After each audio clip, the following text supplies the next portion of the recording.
بسم اللہ الرحمن الرحیم۔ السلام علیکم۔ ایک ایئرپورٹ کے قریب ایک چھوٹا سا گاؤں تھا۔ وہاں کی ایک رہائشی بوڑھی عورت نے انٹرنیشنل ایئرپورٹ کے خلاف عدالت میں کیس کر دیا اور وجہ کچھ یوں بیان کی کہ رات کے وقت جہازوں کا شور اتنا زیادہ ہوتا ہے کہ میں رات بھر سو نہیں سکتی، جس کی وجہ سے میری طبیعت اکثر خراب رہتی ہے۔ جج نے اس بوڑھی عورت کی ساری بات سنی اور پوچھا کہ اب آپ کیا چاہتی ہیں؟ اس شور کے عوض آپ ایئرپورٹ سے کچھ معاوضہ حاصل کرنا چاہتی ہیں یا ایئرپورٹ سے دور ایک عدد گھر حاصل کرنا چاہتی ہیں؟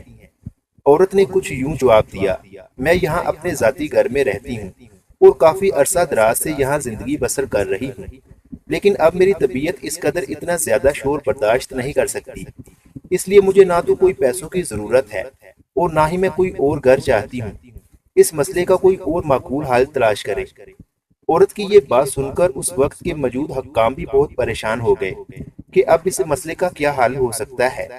نہ تو عورت یہاں سے جانا چاہتی ہے اور نہ ہی اتنے بڑے ایئرپورٹ کو کہیں منتقل کیا جا سکتا ہے۔ ایئرپورٹ کے حکام نے عورت کو اپنے کیس سے پیچھے ہٹ جانے کے لیے بے شمار فرمائشیں پیش کی۔